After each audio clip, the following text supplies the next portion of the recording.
Soucieux de se rendre compte de l'évolution du procès sur le meurtre d'un élément de FARDC, médecin de son état, meurtre survenu de suite de la manifestation du mardi 1er octobre dernier des motocyclistes après le décès de leurs collègues sur l'axe Kalemi-Bendera, le vice-gouverneur de la province du Tanganyika, Kabomo Longo Isidore, a, au nom du gouverneur Christian Kitunga Muteba en mission, fait ce jeudi 3 octobre 2024 le déplacement de l'esplanade de Maendeleo dans la commune du Lac où le tribunal militaire garnison de Kalemi tient depuis ce mercredi l'audience en matière de flagrance qui oppose le ministère public à un élément de la police nationale congolaise présumé auteur de ces crimes.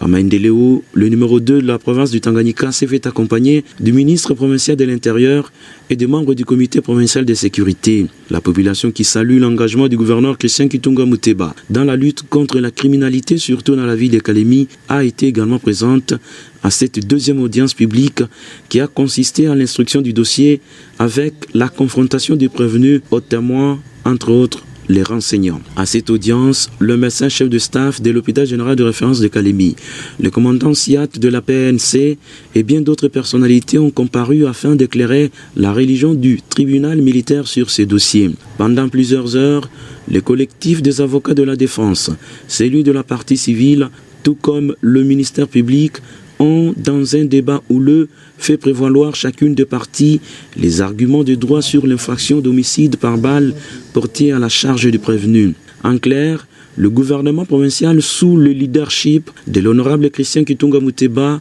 n'entend pas tergiverser sur le cas de tous ceux qui s'évertueraient à enfreindre la loi. Ils feront face à la justice, à une justice équitable prônée d'ailleurs par le chef de l'État, Félix Antoine Tshisekedi Tshilombo, car la justice ne peut pas attendre et le droit ne peut pas se plaindre non plus. La tenue de cette audience est un message fort de l'exécutif provincial à tous les ennemis de la paix au Tanganyika, que la loi leur sera appliquée dans toute sa rigueur et que la province restera à jamais un havre de paix. Le vice-gouverneur Kabomo Longo Isidore, qui tient à ce que le droit soit dit et que la justice soit faite à l'issue de ce procès, a disponibilisé de tout son temps pour assister à cette audience publique